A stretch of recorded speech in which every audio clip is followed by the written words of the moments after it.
Hello all, welcome back to our channel Sitara world. ఇదొక mini blog. నిన్నటి వీడియోలో చెప్పాను కదా రాగి ఇడ్లీకి ఇలా పిండి రెడీ చేసుకుంటానని. దానికి ముందు ఇడ్లీ పిండి కానీ దోశ పిండి కానీ తయారు చేసుకునేటప్పుడు కొంచెం మినపప్పు నానేసుకుంటాను. ఇది ఈవినింగ్ స్నాక్స్కి గారెల కింద వేయడానికి పిల్లల కోసం. సో ఇకైతే ఈరోజు ఈవినింగ్ పిల్లలకి గారెలు వేసాను అనమాట. యాక్చువల్లీ ఇది నిన్నటి వీడియో. నేను సాయంత్రం పిల్లలకి గారెలు వేసి పెట్టాను. మీ ఇంట్లో కూడా ఇలా జరుగుతుందో లేదో నాకు ఖచ్చితంగా కామెంట్ అయితే చేసి చెప్పండి, పిల్లలు ఉన్న వాళ్ళు. నేను ఒక పక్క పిల్లలు వస్తారని గబగబా గారెలు వేస్తుంటే మా సితార మా ఉమా వచ్చి నాకు 5 రూపాయలు ఇవ్వు, నేను ప్యాకెట్ కొనుక్కుంటా, లేస్ కొనుక్కుంటా, బిస్కెట్ కొనుక్కుంటా అంటారు. భలే కోపం వచ్చిందండి, మామూలుగా కాదు. గారెలు చేశాను, గారెలు తిను అంటాను నేనేమో. వాళ్ళేమో ప్లీజ్ మమ్మీ 5 రూపాయలు ఈ మమ్మీ అంటది మా సితార. అదిగో చూడండి ఫేస్ ఎలా పెట్టిందో.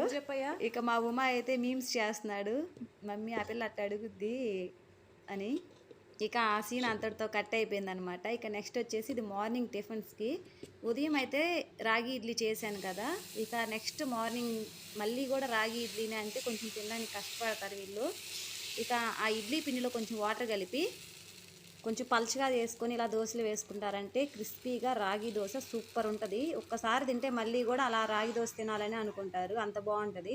ఇంకా దీంట్లో కొంచెం ఓపిక చేసుకొని ఆనియన్స్ కట్ చేసుకొని క్యారెట్ తురుము వేసుకుంటే ఇంకా సూపర్ ఉంటుంది రాగి దోశ. ఒకసారి ట్రై చేయండి, ఎలా వచ్చిందని చెప్పేసి నాకు కామెంట్ సెక్షన్లో షేర్ చేసేసుకోండి. మళ్ళీ మళ్ళీ తినాలనుకుంటారు. మీ ఇంట్లో కూడా మంచి మార్కులు కొట్టేస్తారనమాట రాగి దోశ వేశారంటే. దీంట్లో కాంబినేషన్గా సాంబార్ అయినా బాగుంటుంది, పప్పు అయినా బాగుంటుంది, అలాగే పల్లీ చట్నీ అయినా బాగుంటుంది. లేకపోయినా పచ్చిమిరకాయ పచ్చడి అయినా సూపర్ ఉంటుంది దోశల్లోకి. నేనైతే టమాటా పప్పు అండ్ టమాటా చట్నీ తోటి కాంబినేషన్ సూపర్ ఉంది. నేను ఇలా హెల్దీ వేలో హెల్దీగా పిల్లలకి అందించాలి, హెల్దీగా ఉండాలి అని చెప్పేసి నేను తాపత్రయపడుతూ ఉంటే మా పిల్లలేమో కొట్లో 5 రూపాయల ప్యాకెటే అంటారు. కానీ ఈ రోజుల్లో పిల్లలు బయట ప్యాకెట్లు తినకూడదండి, చాలా ఇబ్బంది పడుతున్నారు.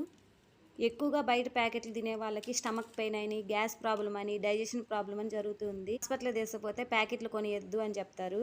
సో మరి కొంచెం జాగ్రత్తగా చూసుకోండి పిల్లల్ని.